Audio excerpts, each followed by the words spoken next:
Hey, so warmly welcome to this evening with the theme of what is Tantra? And as I have been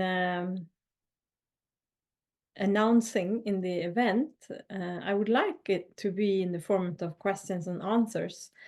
But before we go into that, I'm just going to introduce myself a little bit to those of you who have never met me. And I'm just going to unmute somebody or mute somebody. Yes, my name is Mia, and I have been exploring Tantra for about 20 years. And it started with me kind of trying to fit into the setting that everybody else was fitting into. I had finished university and worked for a few years in Ericsson with internal communications. And somehow I felt that something was lacking in my life. And I couldn't really understand why, because everybody else seemed happy with this life we were living in Stockholm, with the career and everything that is fun connected to that. But I had a longing inside of me for something else. And the thing is, I didn't know what it was that I was longing for. And actually, maybe I didn't even know that it was a longing. It was just a feeling that something was missing. And there were moments when I thought that something might be a problem with me. It's so easy to turn that inwards and see, oh, but everybody else is happy with this and I'm not, so maybe there's something wrong with me. And what happened, to make a very, very long story short, is that when I found the tantric adventure, I realized that there was absolutely nothing wrong with me at all. I found out that everything was perfect just the way it was, including myself. And for that, of course, I was extremely grateful, because I had been searching for something that I didn't know what it was that I was searching for. And that's not so easy, to look for something that you don't know what it is. And I followed my intuition, leaving my job, and went traveling around the world for more than once. I went on different journeys, and not all of them were taking me home to myself. But eventually I ended up in India, where I really committed myself to meditation. And that's when this shift starts to happen, where I really feel like such an homecoming within myself. And for me, that is basically what Tantra is about. It's about realizing the beauty of what already exists. And a key word in that is intimacy. It's to be intimate with whatever is happening and whatever is.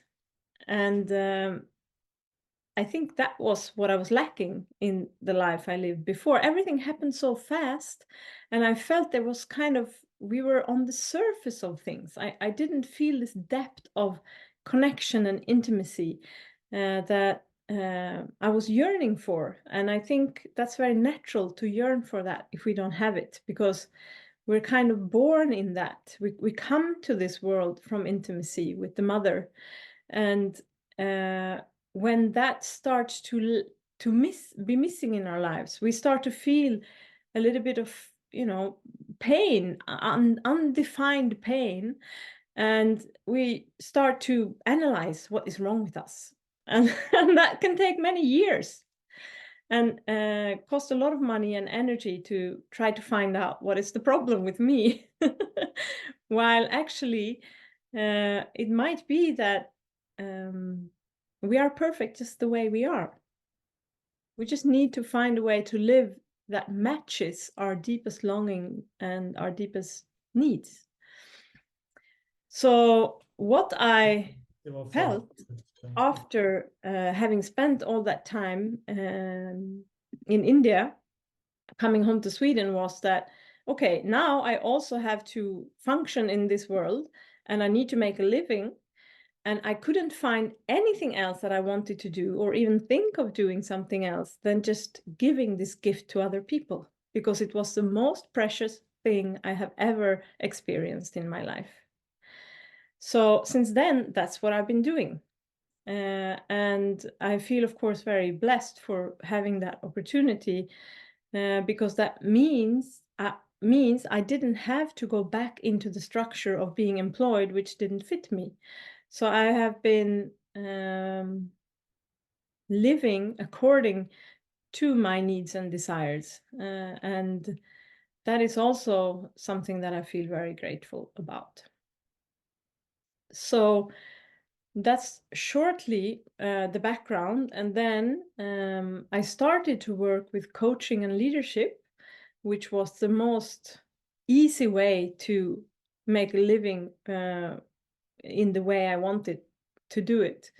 And then when I worked with the clients over the years, I more and more realized that the more I could guide my clients into feeling their bodies and really being aware of what's going on in the bodies, which is intimacy with self, the easier they could move into what they were longing for and desiring.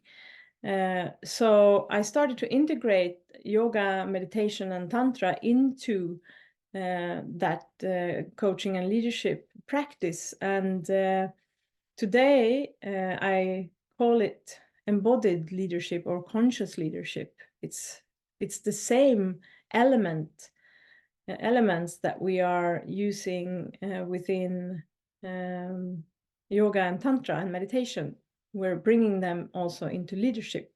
So that's how this is my kind of menu of things that I do, but they all are the same thing. They're all about coming home to yourself. So one of the persons I've shared parts of this journey with is Bea, that is here as a guest this evening. And I just would like to invite you to introduce yourself, Bea. Thank you, Mia. I'm Bea, and I like this word, Mia, explored Tantra for 14 years and met Mia on my path several times. And she's also been a teacher of mine. And I really, really appreciate her way of teaching Tantra. I have several teachers, and I've been a teacher myself for many years. And now I teach Tantra, but I do it in a totally different way through teaching relationship, codependency, and unsafe attachment, because that stands in the way for deep intimacy with ourselves. So I took a little different grip on the tantric teaching, but I'm still exploring Tantra in my life and in my work. And now I am soon, I think it's 5 weeks from now, I'm published in Nordstedts förlag in Sweden with a book about the tantric world and my experience from Tantra. That's the title in Swedish is Vilsna själars paradis, and that's in English is the lost souls, the paradise of the lost souls. What can actually happen when you are lost in yourself and try to find your way through other people? And that's exactly what happened to me, and actually damaged me more for several years than it healed me. But I'm very, very grateful that this book will be published, and I will talk about it more later on in this question and answer webinar. So thank you, Mia, for having me. Thank you. And I would like to add to that becoming aware of that your book is coming out soon is one of the things that inspired me to do this seminar, because this book is, of course, gonna, stir up the field a little bit, because it's about bad experiences of Tantra. So I'm also sure that the book will include what can be good about Tantra.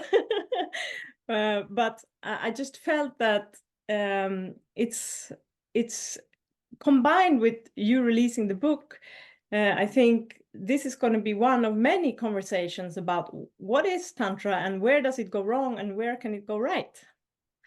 So that's part of the background for this evening. And I also have a lot of compassion with all the people who had another experience. I have been very lucky, and I know that many people have ended up in situations around Tantra that have been very unpleasant. And it feels like it's important to show that there is a way to do this with where you will actually benefit from it and not get into trouble.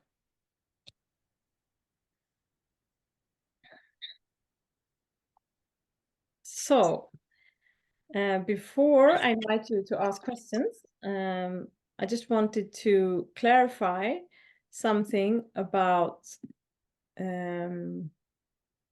what I meant with coming home. Like, what does that mean, really? And the easiest way to describe it might be it's a deep sense of contentment. And it's a contentment that doesn't have anything to do with external circumstances. And this is really like something that you can only experience. You can't understand it before you have experienced it. Because we always tend to think and believe that our life quality is determined by external experience, like what if we are, you know, lucky and with the career and our relationships and our health and everything, then we can be content. But what I have experienced is to feel deeply unhappy and at the same time totally blissed out. And this is for me the homecoming. It means even if I'm deeply unhappy, I can still be content. And it seems a bit like a paradox. But also, I think that most people have experienced this for maybe shorter moments in their life, but maybe not being aware of that was happening. It can be like in a context of like giving up, and giving up is very close to surrender.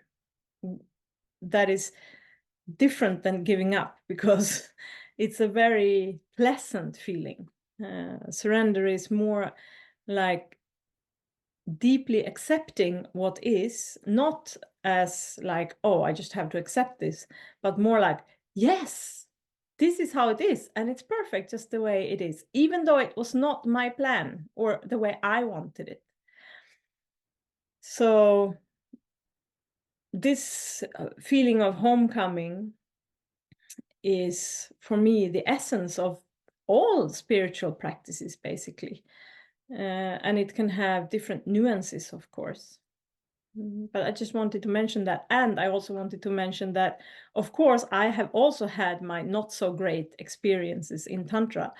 But for the most part, I have had this inner discernment of just knowing where not to go.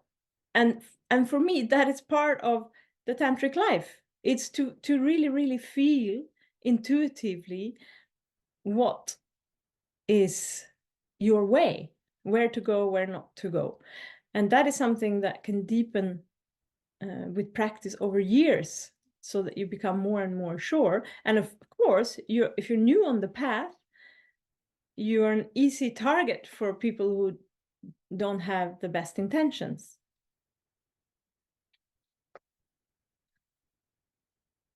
So now the question is there anybody who has a question?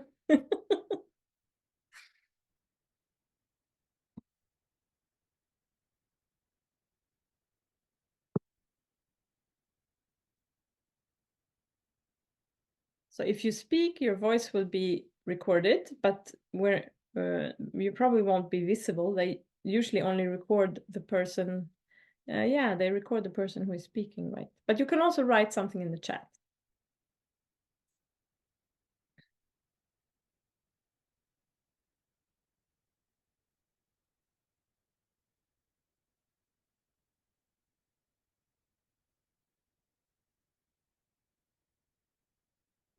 I have a bunch of frequently asked questions also that I can address, but feel free to ask something if you want to.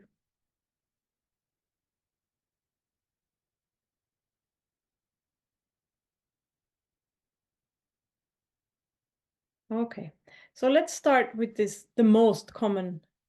Oh, now we have a question. How would you explain Kundalini to somebody not in Tantra? Yeah,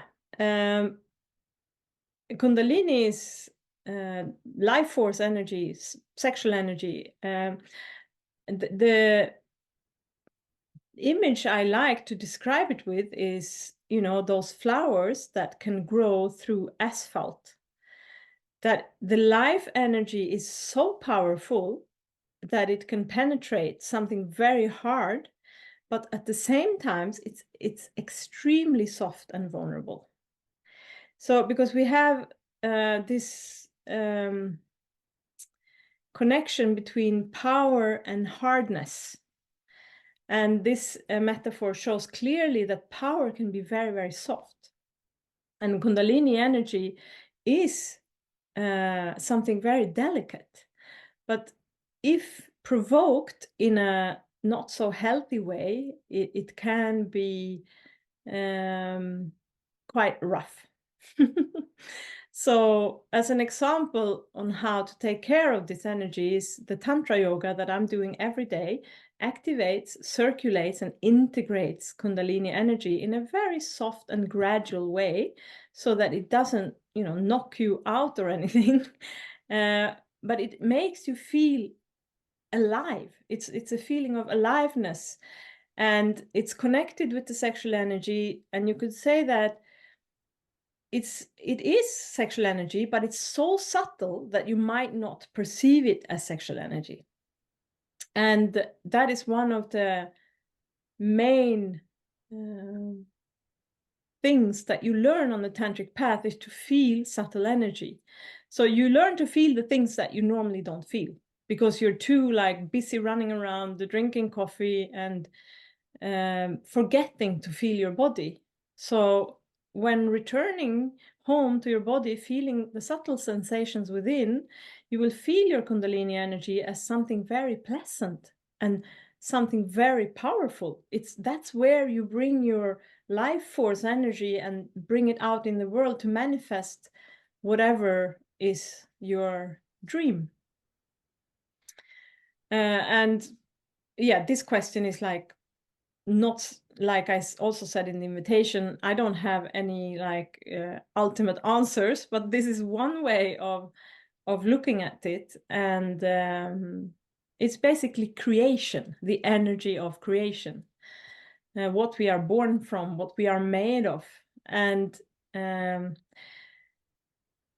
it can be very limited in our human experience if we are not aware of our physical bodies. The Kundalini energy can be very repressed, and that means that we are maybe also not fully in our creative power. That is the same thing as being fully in our sexual power, but again, it doesn't necessarily feel like sex. So this is maybe one of the key elements in Tantra, how we relate to sexual energy and life energy, and how they're not separate. In a more traditional way of looking at sexuality, it's like sexual energy is something you do in the bed after dark, and then you go to work and then you forget about that. Whereas in Tantra, you can't separate this. You can't really in any way. You can try to, but it doesn't work that way. Because if you try to repress this energy, it usually comes out in very awkward ways. And speaking about Tantra contexts where things have not gone so well, of course, this is partly because the leaders in these situations have not handled their own sexual energy very well, and it spills out on the group. And that can, of course, happen not only in a tantra course, but in any workplace. This happens.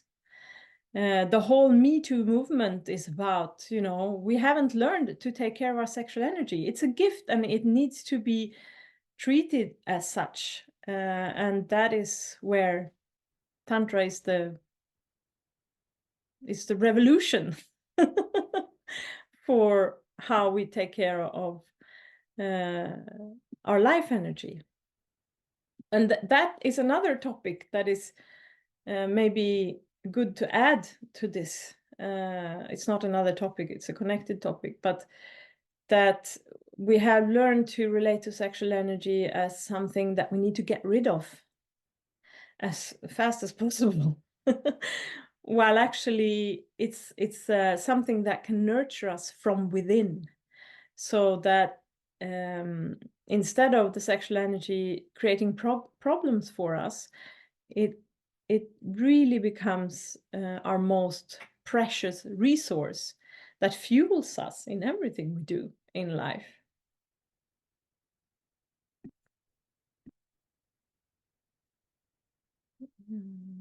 And now we have another question here.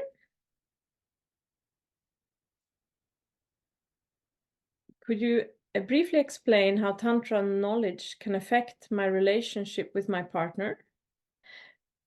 Because my sexual life is disaster and going to be destroyed very soon. Our relationship is going down every day. Yeah, thanks for that question, because this is basically how it is for most people. I used to think that people who live together for many years are lovers and have a sexual intimacy. But that is actually very, very rare.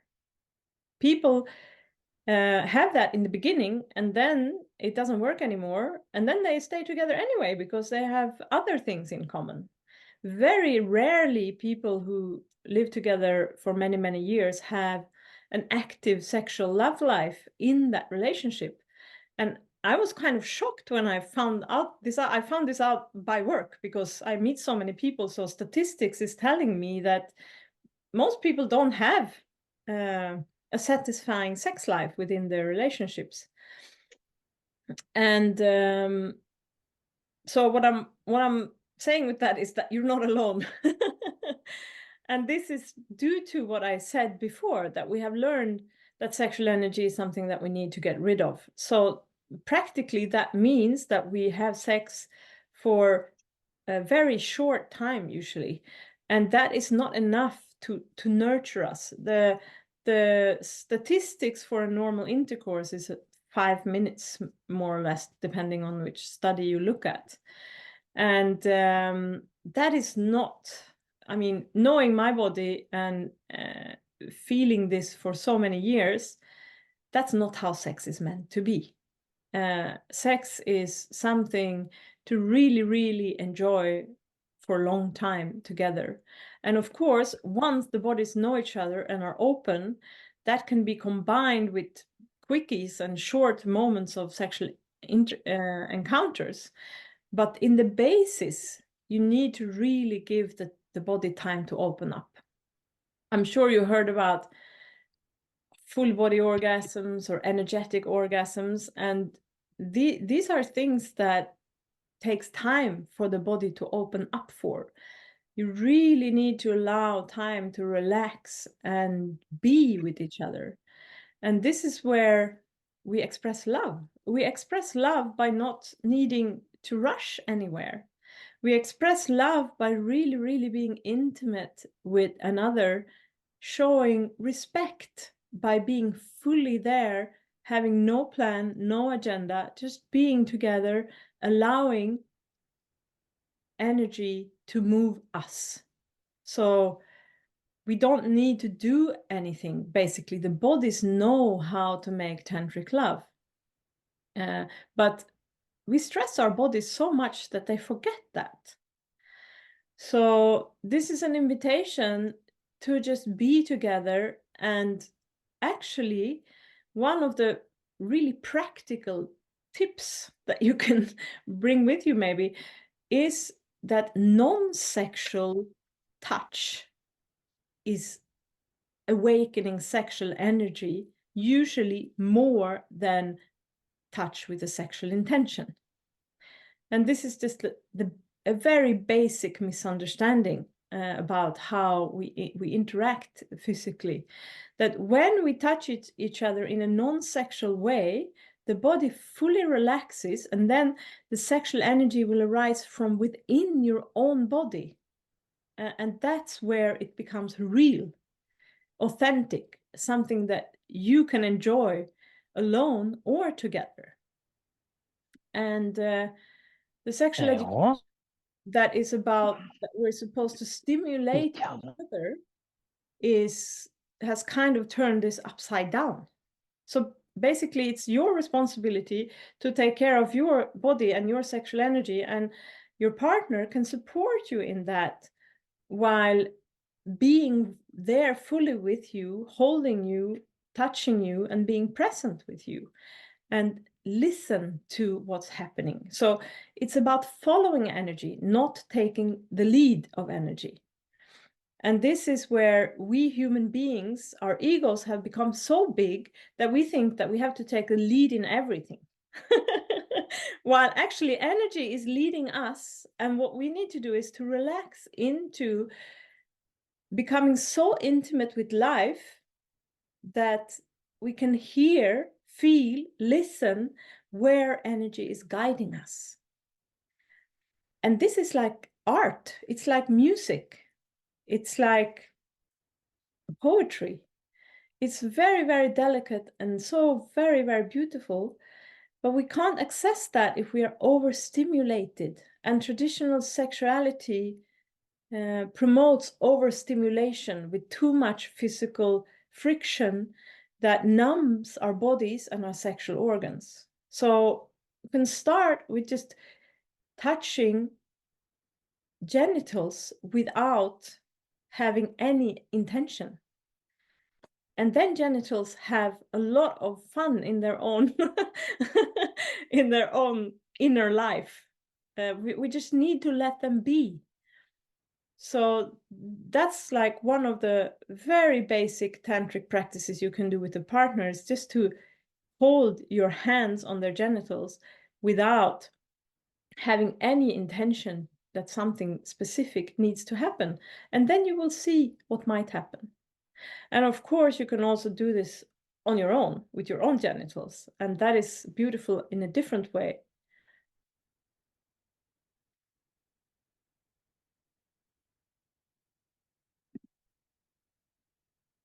Yeah.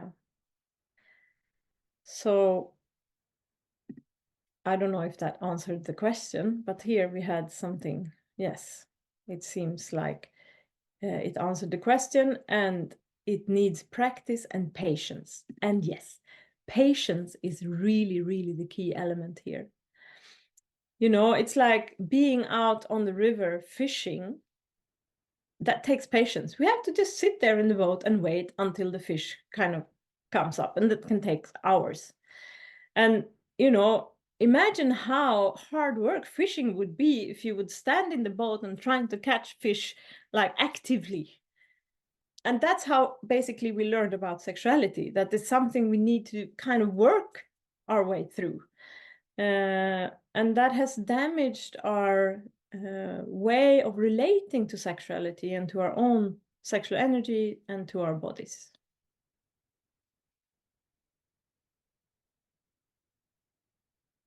So honoring, it's about honoring what is. And honoring always requires patience. It's something, it's a non-doing, it's a being. Honoring is something you do by being present without having any expectation.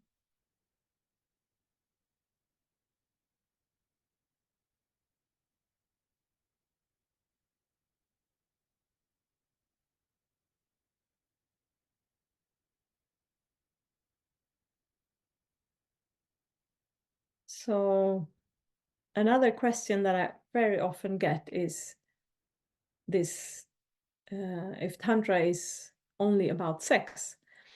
And of course, it's not only about sex, but that's how media kind of describes it because they don't know what it is. And trying to describe something from the outside, looking at it, will not give a fair description. So, as I said in the beginning, you know, for me, Tantra is about coming home. It's about really living life to its fullest, not by chasing every dream you have on your bucket list, but by learning to really, really appreciate what is, exactly what is, moment by moment. And that is applicable in all situations in life. And Tantra also gives guidance around sexuality, on how to be with sexual energy. And that's why it has gotten this reputation about being only about sex. So I think it also shows that we have a huge gap, like a lack of sexual education in our society. And when Tantra starts to express things around sexuality, that's what people grab, because we have such a huge need for some proper guidance within this field.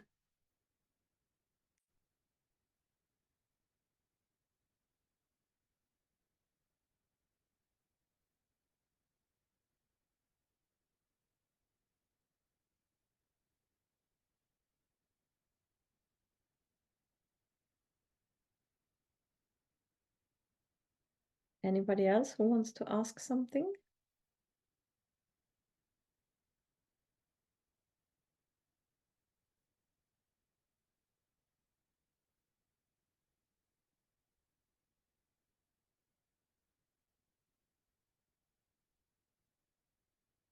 Another question that I get a lot is, because we're using slowness as a key element to really be present with each other, moving slowly, touching slowly, engaging slowly, giving time.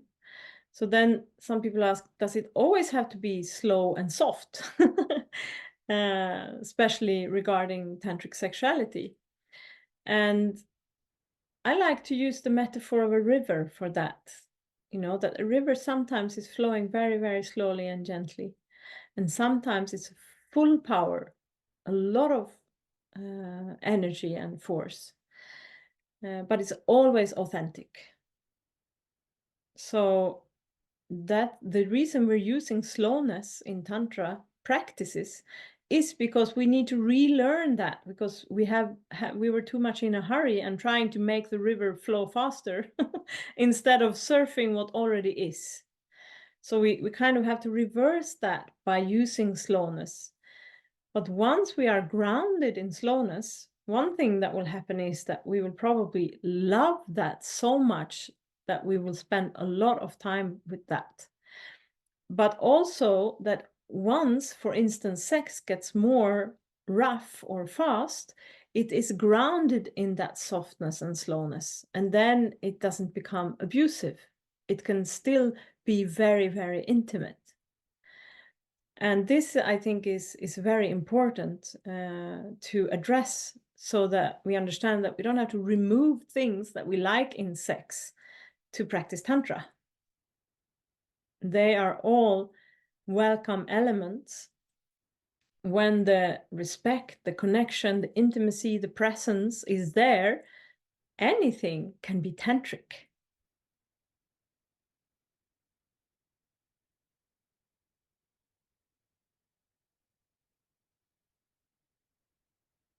So I think maybe now would be a good time to invite you, Bea, if you would like to tell us a little bit about the background and this book that you have written, and also about discernment in the tantric field.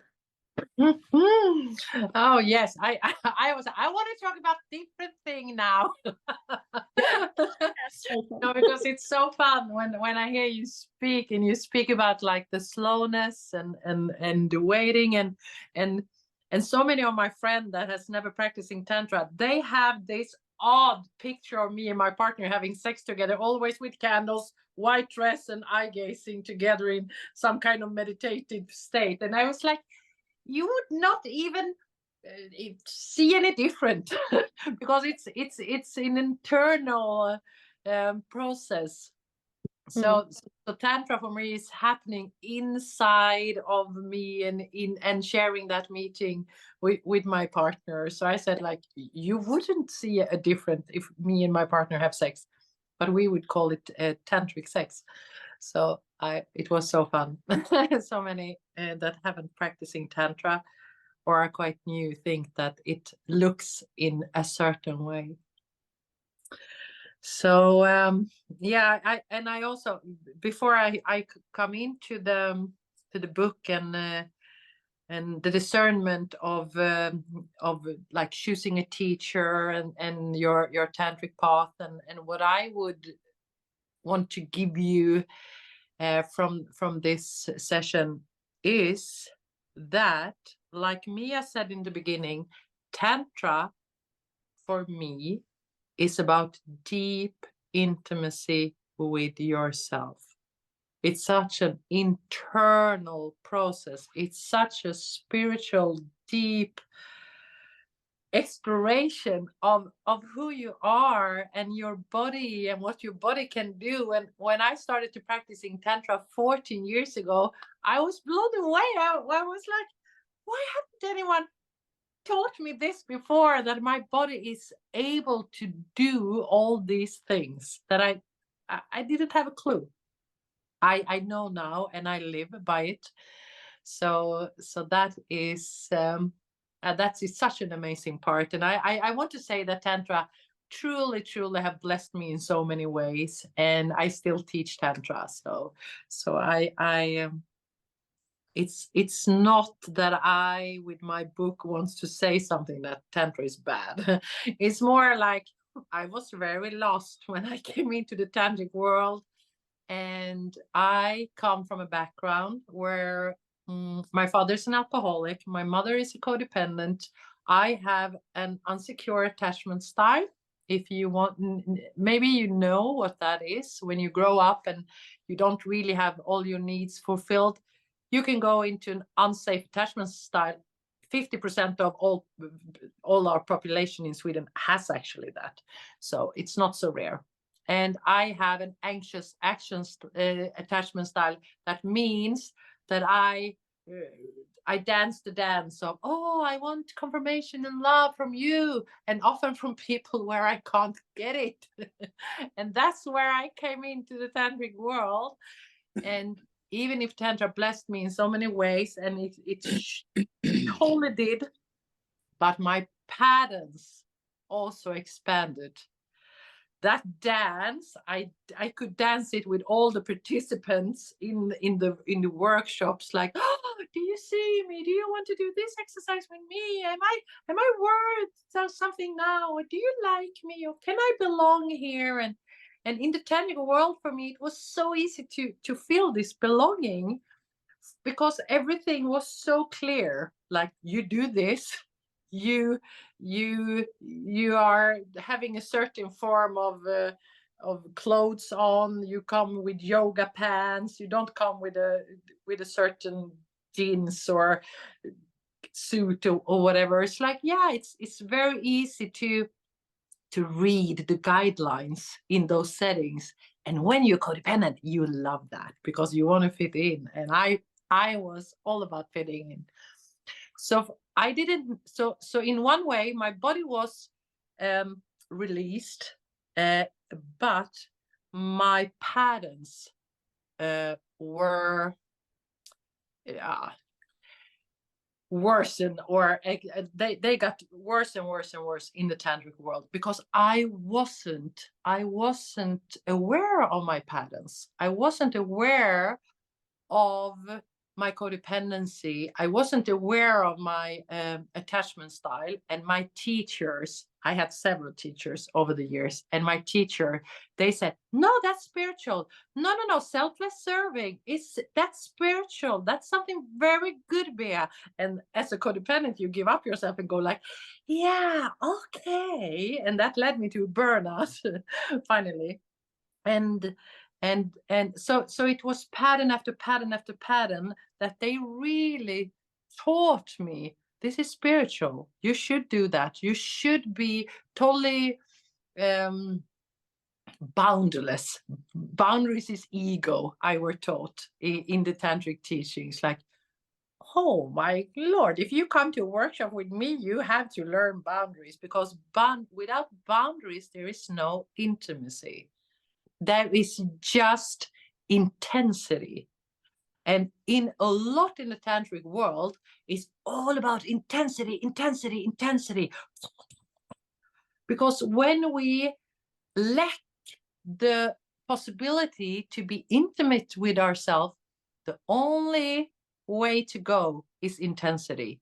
You have to feel more, more, more. You have to have this explosive energetic meetings. You have to have full body orgasms all the time. Yeah, that's really cool and a really nice experience, but for me it's not tantra. It's something else, because the intimacy is lacking. So this book is actually about 5 years of my I belong to school. So this is 5 years with that teacher and that school, and it's equally much about my codependency and my fucked upness, because that's how it is. You entangle with your teacher also. So what you need to do, I get so many questions like, who can I go to? Who can I practice in tantra with? And I said, you need to know your own patterns. Check your own, what is your own patterns? How are you giving yourself up? How are you going into intensity instead of intimacy, for example? And then you have to find the teachers that already done that journey, that already worked on their codependency, that's already aware of addiction, that's already aware of what kind of attachment style do I have.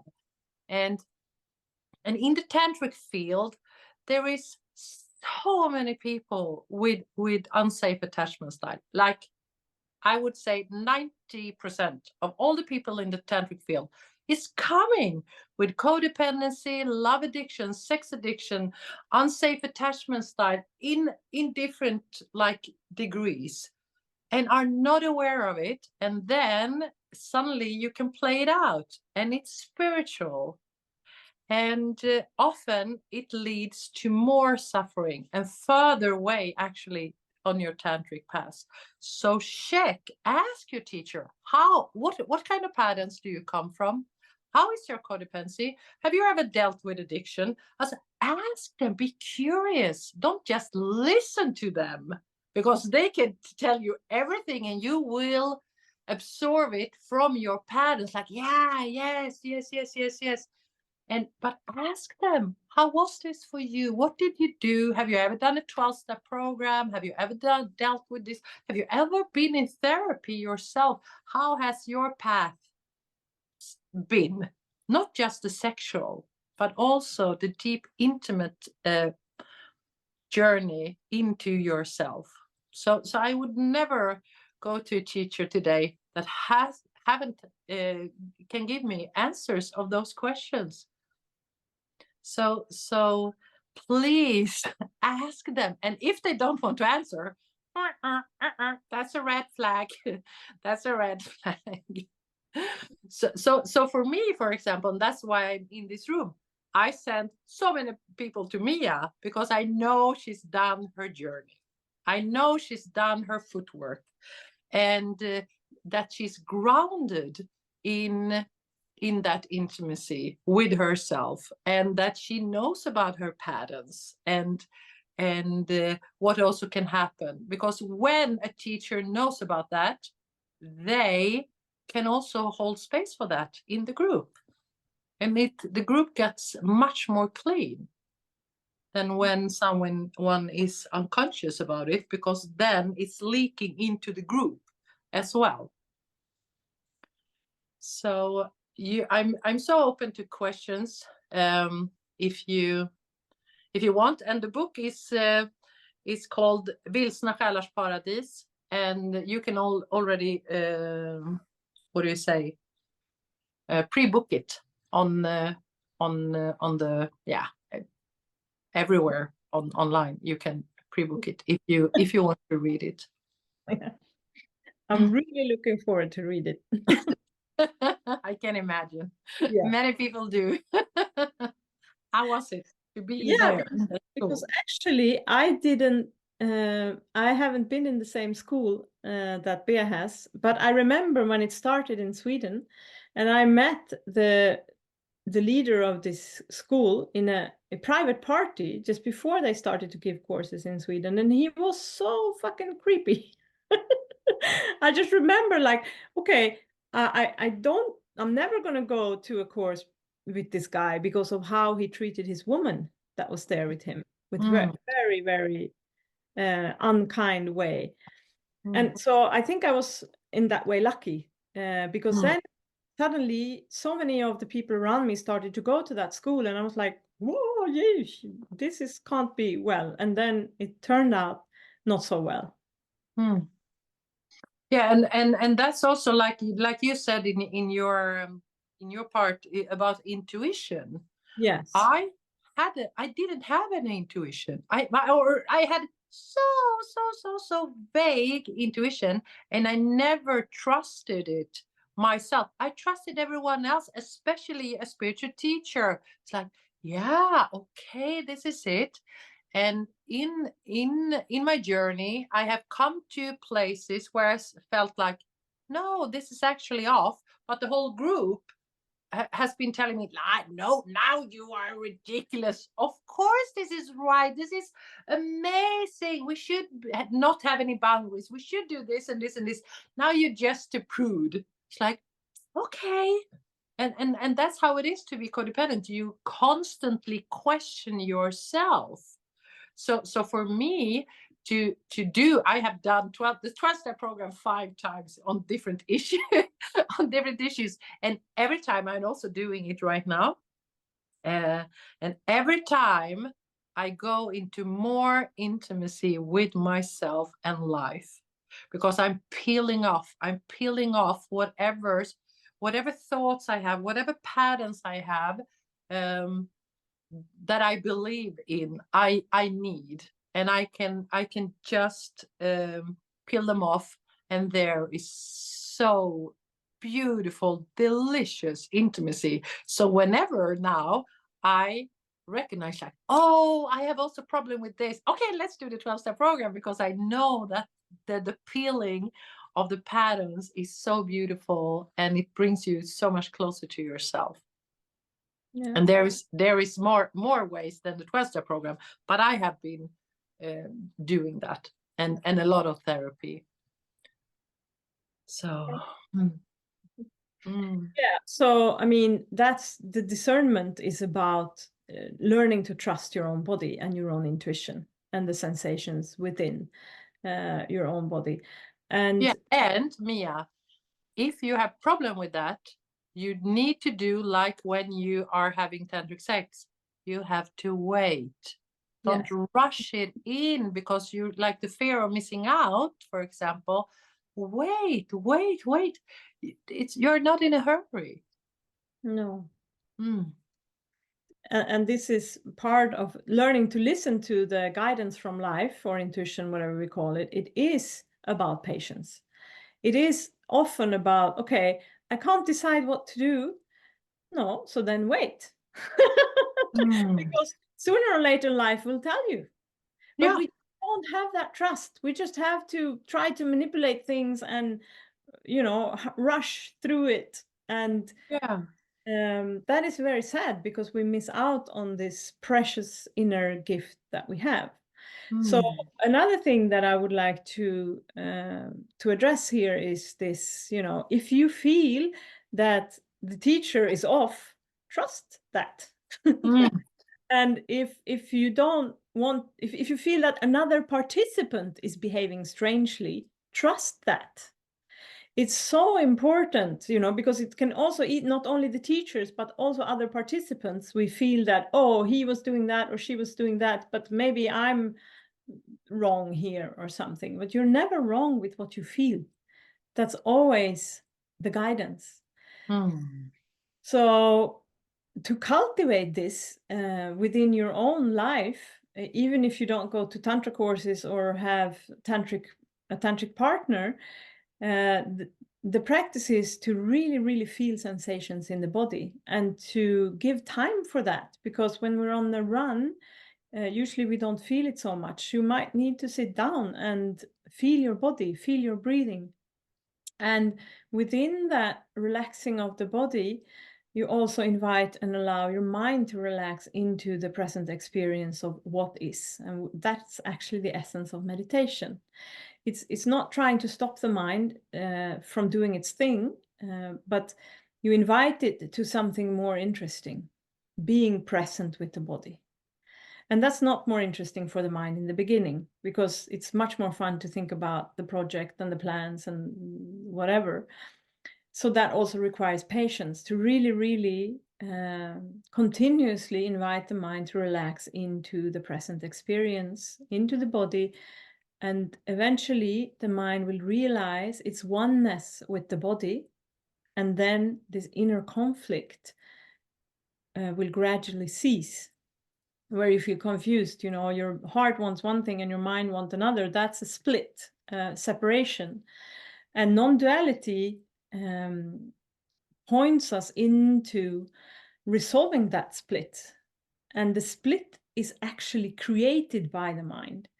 So what we need is to allow the mind to take some rest, to stop thinking that it's going to organize everything, and just relax into becoming intimate. Again, it's all about intimacy. The mind becomes intimate with the body, and the body and mind are experienced as one.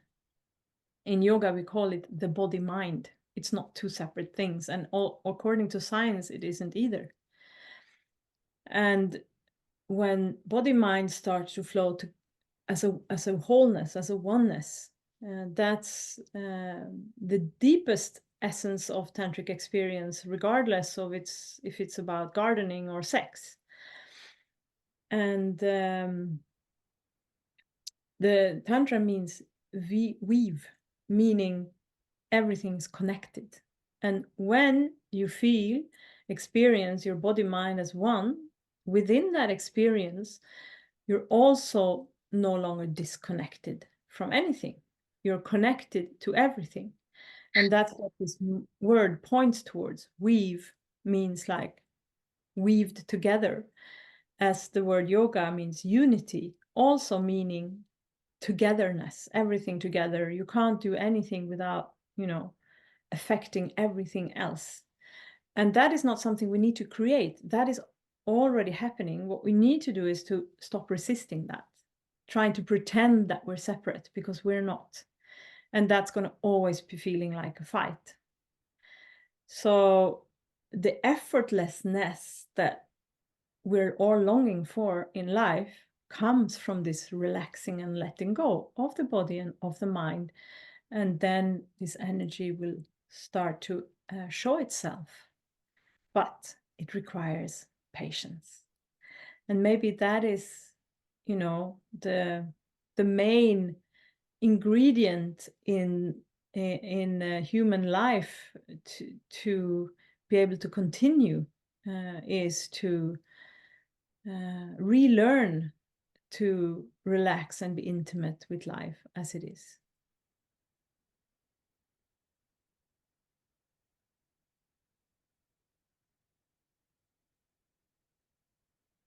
And of course, when it comes to tantric sex, that oneness you know, with your own body mind being in oneness with another body mind is a melting into the divine.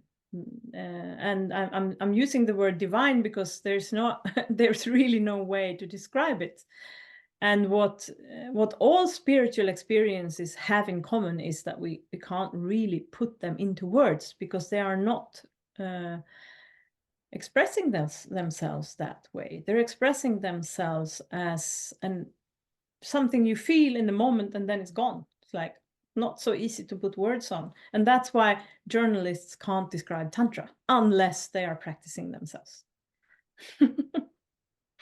You really need to be in it to feel it and to experience it.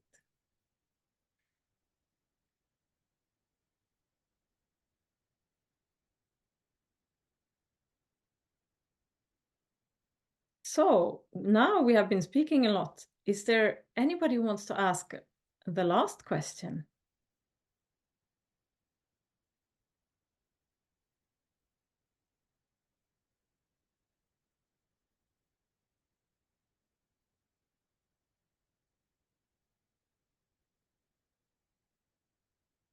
Wow, then we must have said everything.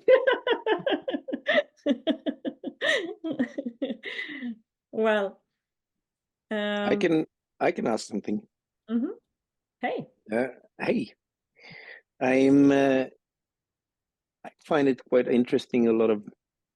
I read quite a lot lately about this, the two versions of feeling like arouse or lust, or like that it comes from within, and another way of that you're more you relate more to that comes from when someone else is touching you. When you're in the moment of it, it opens up your body. That is like two different ways of going into sexual, and it's very common. And it's like, I just find it quite interesting that sometimes I find some people are struggling so much to find, the initiative must come from me, and it doesn't in a relationship. Sometimes one is more taking the initiative, and that maybe that's also natural. That is nothing we have to fight for, that it's got to be. Yeah. And yeah, for me, it was just kind of nice to read that and to feel into that, what type I am and what. Yeah, I interpret what you're saying as, you know, we're guiding people to find their own sexual energy in Tantra, which is important and crucial. But as many other things, it doesn't exclude the other side of the coin, that you can also give to each other and trigger each other in this. It's just important that it's not done from a lack of, you know, a person, because this is what I have met when coaching couples. A lot of times somebody in the couple is expecting the other person to sexually stimulate them as some kind of service from their own lack of feeling their own sexual energy, because they are so stressed out in their lives that they can't feel their own body. So but once a person has a connection to their own sexuality, of course, we can amplify that by playing with each other in that sense. So I think what you're addressing here in a way is very important, because it's some of the tantric teaching, if they can be dogmatic if they only show one side. And like we were speaking about earlier, you know, it's not only about slowness and softness, but when slowness and softness is there as a ground, then all the other stuff can come in too. And I think for me is also this, that it's so important to feel your own body and your own experience of sexual energy or energy, whatever. And but sometimes it can also become a bit harsh and disconnected, because you are. Oh, am I doing thumbs up now?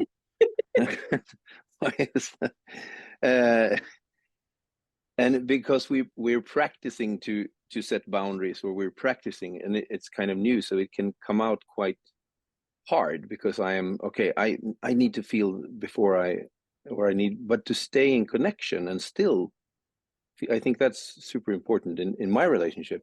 Yeah. We've talked a lot about that, because we have different ways of expressing, and it can also feel very, to stay in love.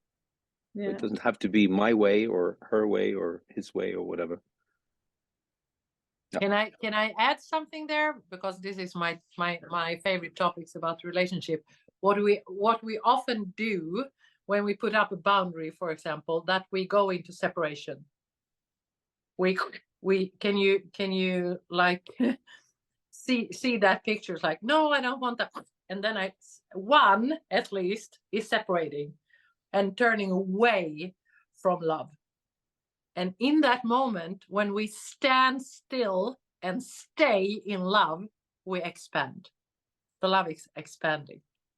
And that is such a beautiful practice, to not give yourself up, but just stand there and see what happened when something bigger than you actually come and expand your love space.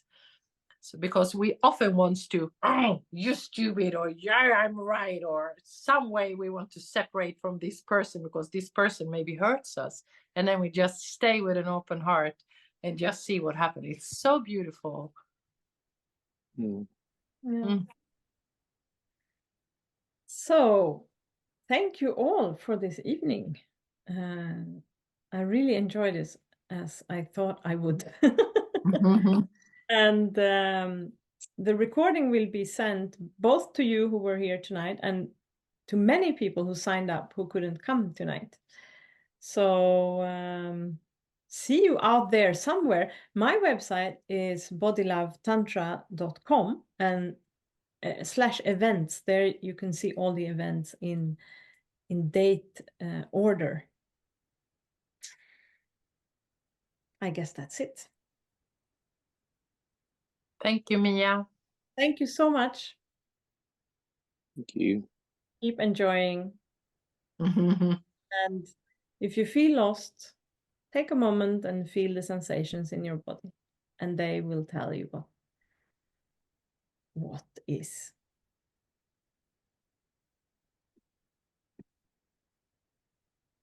Goodbye.